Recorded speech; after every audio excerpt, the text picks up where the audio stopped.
America says that the chemical weapons attack in Syria, killing hundreds, is a moral obscenity that should shock the conscience of the world. Well, UN chemical weapons inspectors in Damascus are planning a second day of investigations at the site. Meanwhile, the US State Department postponed a meeting scheduled for Wednesday in The Hague between senior diplomats from the United States and Russia due to ongoing consultations over the attack.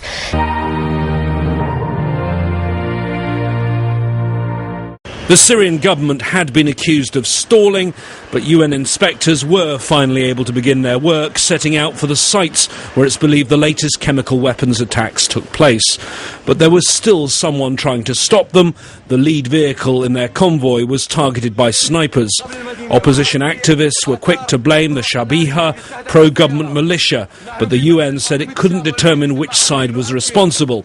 Its scientists have now gathered evidence and taken samples, but even in their final report, their UN mandate does not, again, allow them to determine which side was responsible.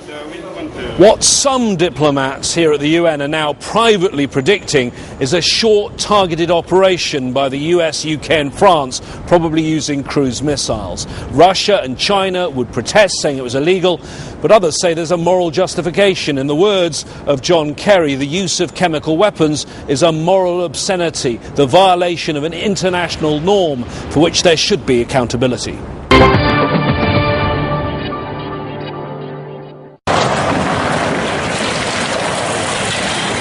Under pressure and under fire. After their lead vehicle was attacked by a sniper, the inspection team was forced to turn back. But they regrouped and pressed on into the suburbs of Damascus. Unverified footage streamed out over the internet. The UN says the inspectors visited 2 hospitals, collected samples and interviewed doctors, witnesses and patients. I started to get dizzy and I couldn't see anymore and I wanted to throw up. I didn't see in front of me and then I fell down. The situation is very bad. The inspectors don't have a mandate to determine who's responsible for the attack, but the UN says they have a good chance of finding out what it was that caused such horrible suffering.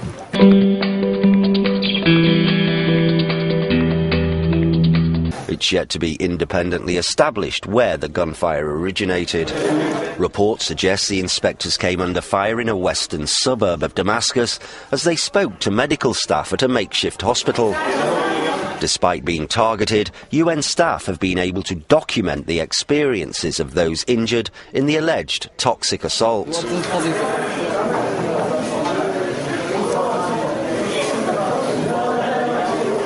UN Secretary-General Ban Ki-moon issued a strongly worded statement condemning the attack. I have instructed Angela Kane to register a strong complaint to Syrian government and authorities of opposition forces so that this will never happen. And the safety and security of investigation teams will be secured from tomorrow. The United States now leading the charge. But make no mistake, President Obama believes there must be accountability for those who would use the world's most heinous weapons against the world's most vulnerable people. It seems Barack Obama's red line regarding chemical weapons has been crossed, and the U.S. may be readying itself for a military response, a move that could be backed by France and the UK, even if Russia were to oppose it at the United Nations. There have been precedents to setting up a coalition of the willing. The invasion of Iraq in 2003 went ahead without a consensus at the Security Council. The NATO-led airstrikes aimed at protecting civilians in the Kosovo conflict in 1999 also lacked a UN mandate. A U.S. administration official says Mr. Obama will be presented with final options in the next few days. 4 U.S. warships armed with cruise missiles are now in the region and ready to strike within hours of any order. President Obama said a year ago that chemical weapons use in Syria would cross a red line to possible intervention. It now appears that line has been well and truly crossed. There's no shortage of models for military action, from the NATO-led airstrikes against Libya 2 years ago to Kosovo in the 1990s.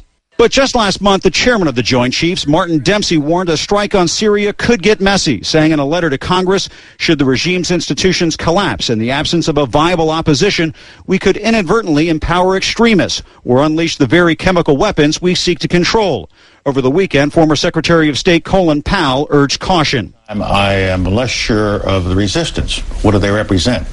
And is it becoming even more radicalized with more al-Qaeda coming in? And what would it look like if they prevailed and Assad went? I don't know. But after last week's images of horror out of Syria, the president's tone seemed to shift in an interview with CNN. I think it is fair to say that as difficult as the problem is, this is something that is going to require America's attention and hopefully the entire international community. Arizona Senator John McCain said it's time to act. If the United States stands by and doesn't take very serious action, not just launching some cruise missiles, then again our credibility in the world is diminished even more, if there's any left.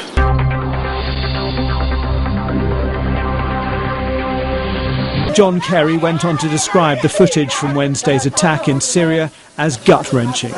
But Russia has questioned the credibility of these images and warned the West not to breach international agreements.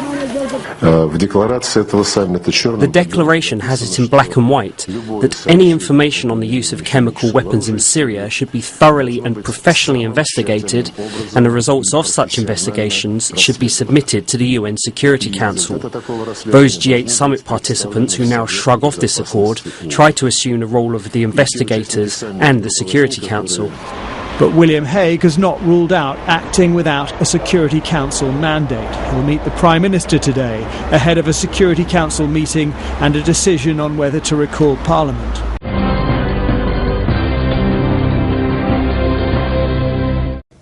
Now, Syria's President Bashar al-Assad had set out his stance on the issue.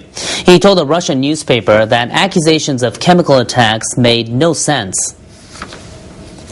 Assad said his troops would not use chemical weapons in an area with no clear front line between the two sides. He accused the rebels and said they were the ones who used the weapons.